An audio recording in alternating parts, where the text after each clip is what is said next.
আপনার ধৈর্যধরটা রবের কাছে পছন্দ হয়ে যাবে। সেই দিন রব বলবে, জিবরাইল, আমি আজকে থেকে আমার এই বান্দাকে ভালোবাসি।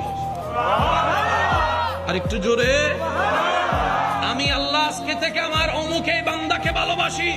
জিবরাইল খবরটা শোনার সাথে সাথে আসমানে চলে এসে ফেরেশতাদেরকে শোনায় দেয়, আল্লাহ অমুক বান্দাকে ভালোবাসে, আমি জিবরাইলও ভালোবাসি, তোমরাও তাকে ভালোবাসো, তোমরাও তাকে ভালোবাসো। তখন আল্লাহর পক্ষ থেকে ওই আল্লাহর বান্দার জন্য একটা সিকিউরিটি ফোর্স চলে আসে রহমতের। বলেন সুবহানাল্লাহ। আচ্ছা বলেন, যার সহায় আল্লাহ হয় তাকে হারায় কে? জোরে জোরে বলেন না সুবহানাল্লাহ। রাখবেন, ইব্রাহিম নবী যতক্ষণ আগুনে পড়ে নাই ততক্ষণ আগুনটা বাগান হয় নাই। বাগান হয়েছে আগুনে যাওয়ার পরে। আগুনের আগে কোনো বাগান ছিল না।